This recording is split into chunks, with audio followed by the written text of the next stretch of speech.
Hi, my name is McKee, and today Team 2 is going to be covering IT ethics, privacy, and sustainability. We will cover IT ethics, privacy and civil rights, technology addiction and focus management, and ICT and sustainable development. Ethics deals with what is good, bad, moral duty, and obligation. Privacy is freedom from observation or unauthorized intrusion, and sustainability is using resources so they are not depleted or permanently damaged. With IT ethics, we are going to discuss the issue of how much of our personal data should be available for use or made public. This topic encompasses data collection, security breaches, war driving, macros, texting while driving, and bioprinting. Often we see that our data is not as secure as we believe it to be, which is why we have laws which govern data, privacy, and communications online, especially with regard to businesses. There are some pieces of federal legislation designed to protect consumers and the data they have online. These are the Federal Trade Commission Act, Children's Online Privacy Protection Act, Health Insurance Portability and Accounting Act, and the Credit Reporting Act. An example is that Target uses predictive analytics and purchase history changes to modify coupons and advertisements sent. It can seem invasive even though Target's actions are in compliance with all privacy laws.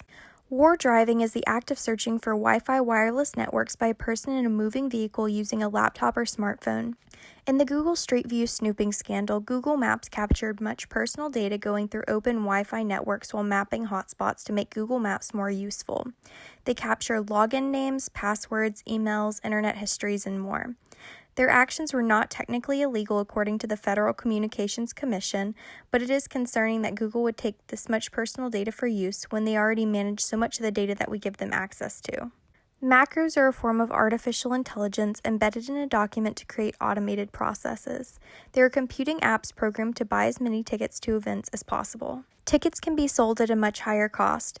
For one Drake concert, one macro developer made over $25 million reselling tickets. We might not think that phone use while driving is an issue of IT ethics, but this form of technology provides enough distraction that it can be compared to driving under the influence. Many individuals also text or play games on their cell phones while driving, which creates distraction and greater potential for a crash.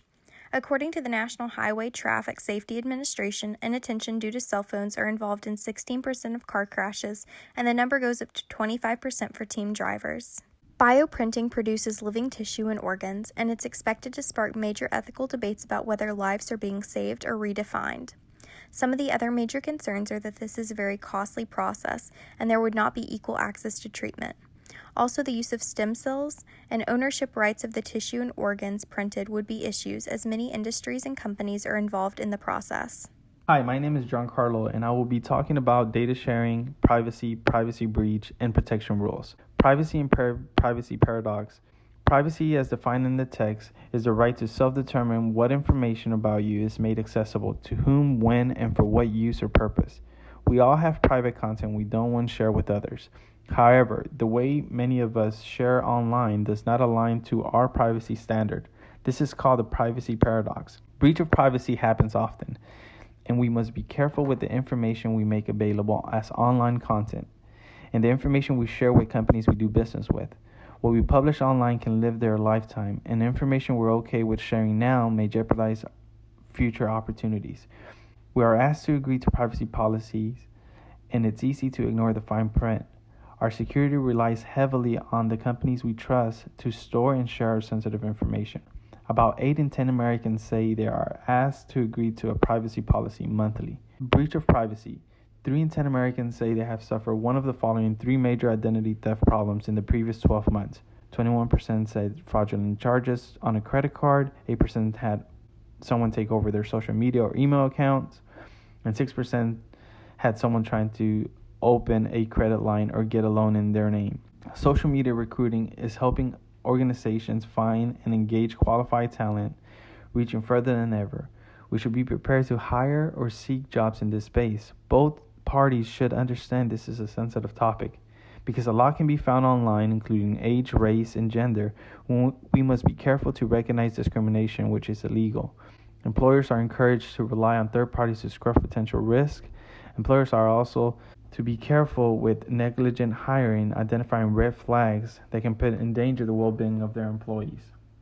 The U.S. Equal Employment Opportunity Commission is an independent federal agency responsible for enforcing federal laws They make it illegal to discriminate against a job applicant or an employee because of the person's race, color, religion, sex, national origin, age, disability, or genetic information. Civil rights are protected by the federal law and include freedom of speech, press, and assembly, the right to vote, and the right of equality in public places. Technology addiction and focus management. Technology addiction can be defined as frequent and obsessive technology-related behavior, increasingly practiced despite negative consequences to the user. An overdependence on technology can significantly impact lives. While we need technology to survive in a modern social world, and especially for businesses, a severe over-reliance on technology or an addiction to certain facets of its use can be really socially devastating. Technology dependence can lead to consequences that span from mild annoyance when away from technology to feelings of isolation, extreme anxiety, and even depression. Technology fulfills our natural human need for stimulation and interaction. Technology impacts the pleasure systems of the brain in ways similar to substances, and provides some of the same reward mechanisms that alcohol and other drugs might. Smartphones and tablets, social media, and the internet provide a variety of access points that can promote dependence on technology and negative consequences for users. For the challenges of digital distraction, technology appears to hamper our ability to manage and balance our time, energy, and attention. The ease of access, disinhibition, content simulation, as well as powerful activation of our neurological reward pathways all contribute to the powerful psychoactive impact of technology. Researchers at the University of California actually estimate that this digital distraction costs hundreds of billions of dollars a year in lost productivity. Cognitive overload is also a big challenge for businesses. Cognitive overload is when users suffer from too much data rather than from data scarcity. It's a basic overload of information. Cognitive overload will then interfere with the user's ability to remain focused and productive. However, companies are finding ways to diminish cognitive overload to help their employees stay focused. Some businesses are offering courses to sharpen attention skills and develop new methods to create focus time. Nobel Prize-winning neuroscientist Eric Kandel found that only by intensely concentrating can a person link new ideas and facts meaningfully with knowledge already well established in our memory. And he stresses the important correlation of mental discipline to successful performance. When your mind is free of distraction, you're better able to absorb data, interactions, and trends. You can then merge the new information with what you already know, and this results in an increase of innovative ideas. ICT and Sustainable Development. So what is ICT? ICT stands for Information and Communications Technology that includes things such as internet, wireless networks, cell phones, as well as artificial intelligence automation, data privacy, cloud storage, and the list goes on.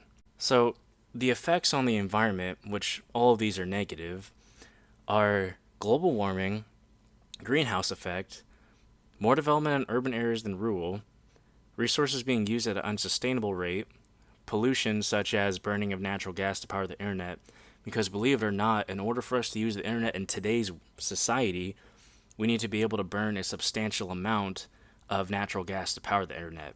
So the worldwide issue is how to continuously develop technology while mitigating damage to the environment. So some recommended actions out there are preserving resources, making infrastructure more efficient, reducing the carbon footprint, more efficient microtechnology, and cloud-based data storage. Now, all these are something that are very important to do in today's society, such as preserving our resources. We must preserve our resources if we are going to continue to expand at a sustainable rate. With that said, the resources that we have to use, we have to make sure they're as efficient as possible so we don't use resources that are unnecessary. Thus, it will reduce our carbon footprint. Next, we have microtechnology, which is going to be very beneficial as technology continues to develop and grow. It will not take up as much space. Back in the day, we used to have really, really big, computer monitors, and now we have flat screens. So it really helps the mitigation of using resources that we don't have to use as we did before. And lastly is the cloud-based data storage.